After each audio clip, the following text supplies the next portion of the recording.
Well, good afternoon, everybody. Once again, we're with you, and this afternoon I'm going to go ahead and save you from any seeing that I might do, but have any of you looked outside recently to see what's going on in Boerne, Texas?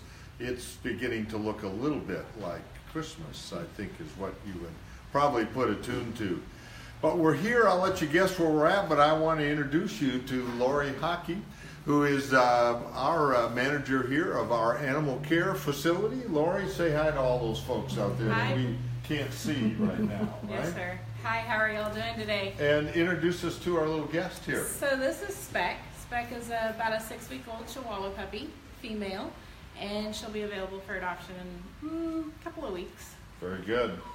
So far, Speck's been behaving herself. Yes, she's doing very good. Huh? All right.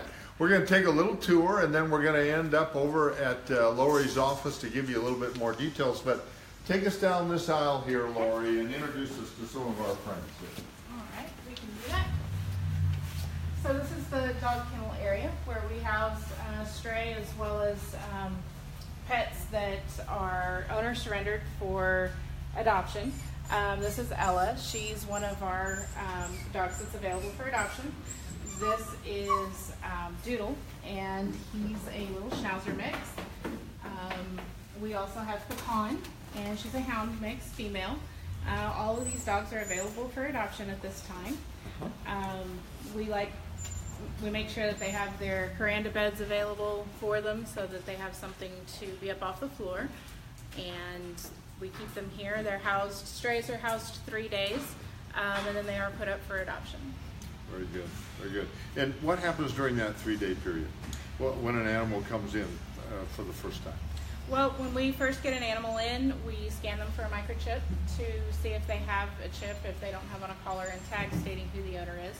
We enter them into our system, we take photos of them, and then we take and put them on Facebook.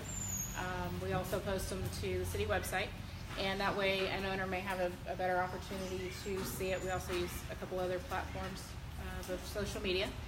And if the owner claims the animal, then they are returned to the owner. Otherwise, we continue to evaluate them during that 3-day period to see their temperament and how they are for adoption, and kind of get to know the animal so that we can make the correct match for who we think would be a good family for them.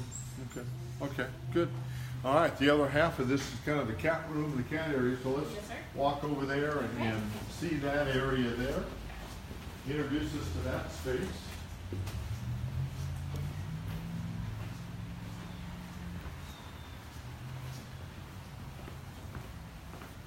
Oh, we got some staff here.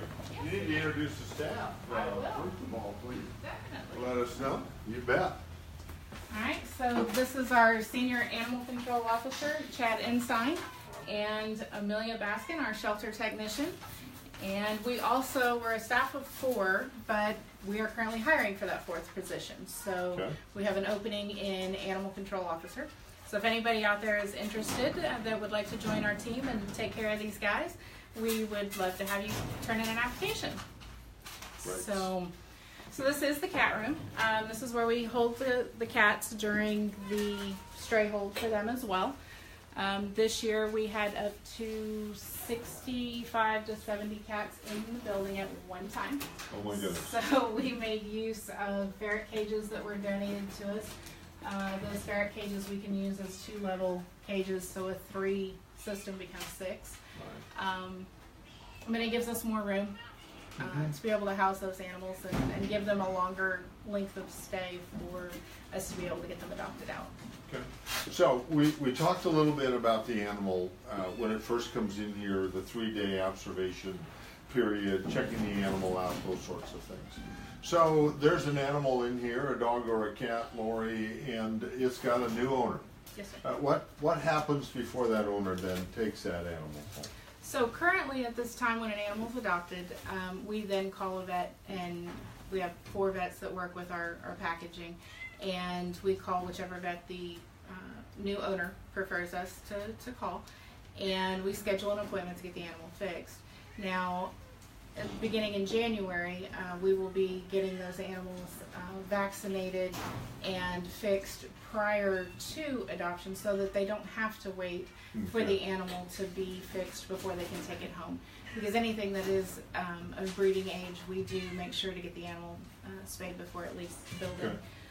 Now something like this, they would be put on contract so that once the animal was old enough and able to be spayed, then we would follow up with them after that. So. Good. Well, I wish I could say that we're going to go over to your office and have a little fireside chat, but the fireside chat we're not going to have, but we are going to go over to your office and sit there, and we'll talk about a few other things that go on with the animal control. That okay? Will work. I will follow you. Okay.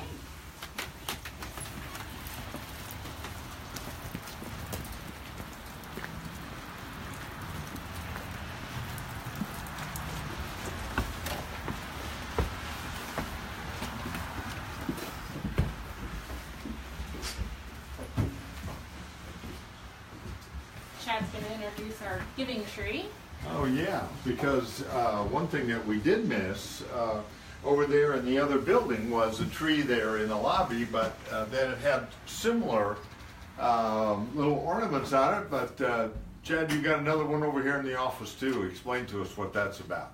So during the year we get all sorts of donations, and around this time people start asking what we need, what we really need extra of to get us through the year. So we came up with the idea of putting all these little placards up here that have the different items that we need most frequently, or extra items like medical or transport costs for animals that we're sending out. Things that we don't necessarily ask for all year round, but we could definitely use. And so if they want to stop in and grab one of these, they're more than welcome to, or call. We can give them a list. Very good. Great. So there were a number of things that we wrote down that we wanted to make sure that we got discussed today. And one of those was, Lorrie, the licensing process. Yes, sir. So with city licensing, one of the benefits with that is that the city license the stray hold is currently 3 days. And then if you have a city license, then it's a 5-day hold for that animal. So that gives us an opportunity and you an opportunity to claim your pet before the animal would be adopted back out. Okay. Now, the other benefit to that is that if the animal is wearing his city license, if a citizen finds the animal, that city license has our telephone number on it. So they call here, we're able to run that number through our system and look up the owner's name and information. We contact the owner, verify that it's okay with them, that we give the person their contact info, and they're actually able to reunite their animals in the field without them ever having to come here to the shelter. Mm-hmm. So that's one of the two benefits there for them. When the animal is licensed, it also allows us to get the microchip information. Are you getting whiny?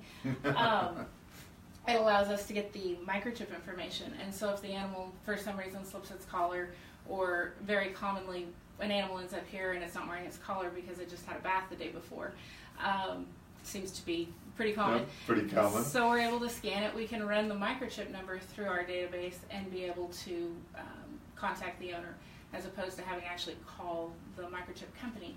We already have it here on hand. Yeah.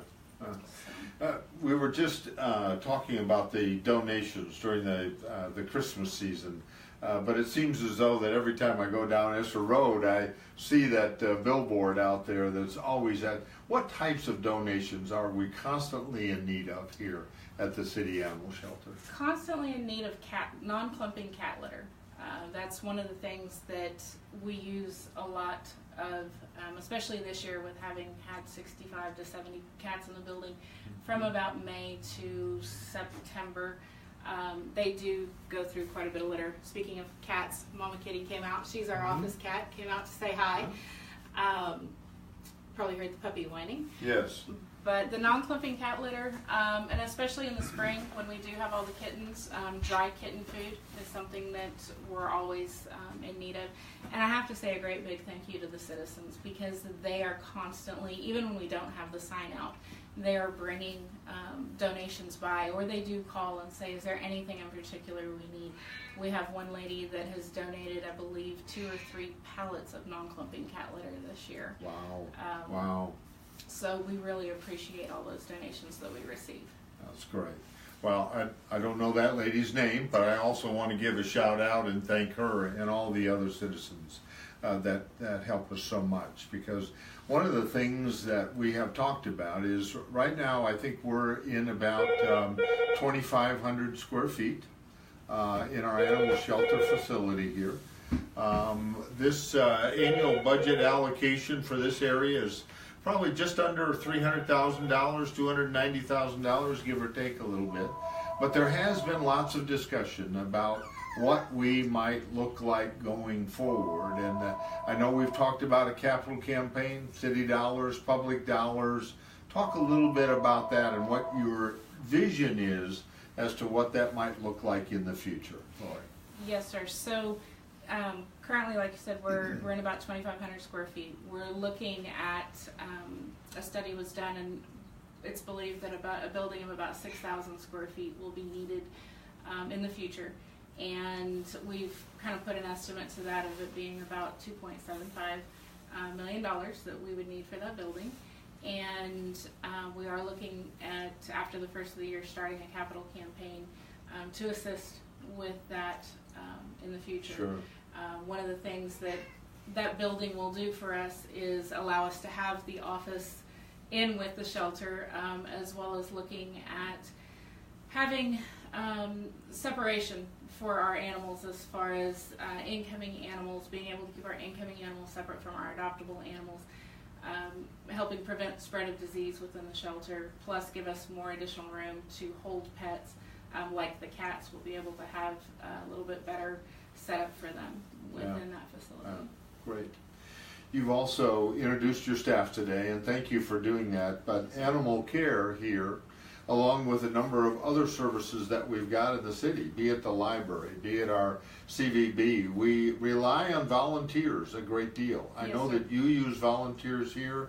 Now would be a great time to put a pitch in for what you expect those volunteers to do. So talk just a little bit about that. Yes, sir. So currently we have a very good junior volunteer program during the summer months for the ages from 12 to 18 years of age.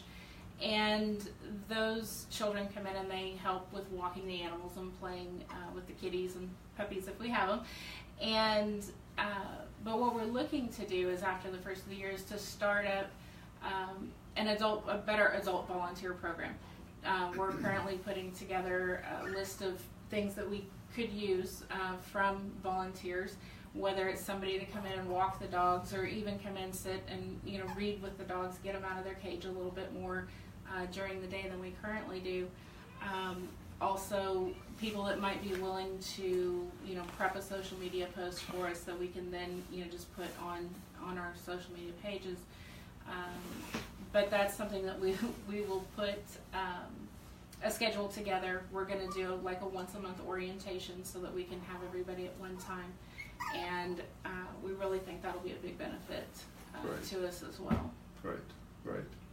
I know the other thing that animal care, animal shelters are always talking about, get a lot of questions about, but also in a lot of cases are very proud of, and that is the care of these animals. And the question always comes up about the euthanasia of the animals, dogs or cats. Tell us, what kind of record have you got here?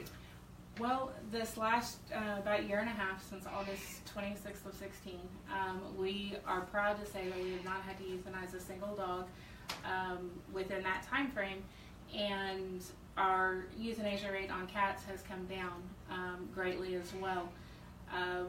At this point, we can honestly say that any adoptable dog or cat has not been euthanized since 2016. Great job. Thank you, sir. Kudos to you and your staff. Yes, I know that's a hard job. I know it's a job that you're always working at. They're always depending on the condition of the animal when it gets here. You don't have a lot of options by that time. But we talked about dogs and cats today, Lorrie. I was a little interested to hear a little bit earlier about you get a little bit of mix of everything coming through here. Talk about some of those other animals that you have. Yes, sir. So we've had guinea pigs, or I should say currently have guinea pigs. We've got two here. We also have a rabbit, and then in addition to that, we've had chickens and a couple of goats, I believe. We did have an alligator. He didn't stay long. Turned him over to Texas Parks and Wildlife. It'd be lunch for that alligator right there. Right. You got a snack. But let's see. So no snakes other than, just we do handle snakes that, might be in someone's house. Or better you than me, but great. Yes, sir. Yes, sir. So that's terrific. But those are some of our interesting critters that we've dealt with. Yes. Well, thanks so much for your time today and your staff and taking us around the facilities. Hopefully a lot of other people are getting some information on just what the animal shelter is about and what type of services we provide, the demand on those services, and hopefully the opportunity for donations. Come by for the Christmas tree, take an ornament. We'd love to have those taken care of as well. Any donations through the year, and then after the first of the year, we'll be going ahead and having that capital campaign. Yes, sir. I want to diverge just a little bit off of our general topic and just say a couple of things. Something that we typically don't talk about all the time, but we've just been through 3 wonderful events. We had 2 nights on the Dickens, we had the Wyandotte Parade, and all the information that I get is that we set absolute records on attendance and people coming here. We are proud to say that during those 3 events there was not one single arrest in the city of Boerne. We had some folks get lost, we had some folks get a little confused, but we had no arrests, and we entertained here thousands and thousands of people. And so thank you to everybody that attended. I hope you had a great time. Thank you for your behavior. Carol and I were both down there at Dickens and at the parade and just met some wonderful people. Our next live stream will be on the 21st of December, and then our planning right after the first of the year is to have these on Thursday, which we typically have been doing, but we're going to have them the Thursday right after a city council meeting. So part of that time can be giving you a little bit of an update as to what took place at our council meetings, which happen on the 2nd and the 4th of Tuesday of every month. So with that being said, thanks again for joining us. Thanks for coming, Lorrie, again. Thank you to you and your crew and all that you do for the city of Boerne, because you've got a great reputation. You do a wonderful job, and we're very proud of what you do. The citizens are as well. So thanks for a great day. Thanks. Thank you.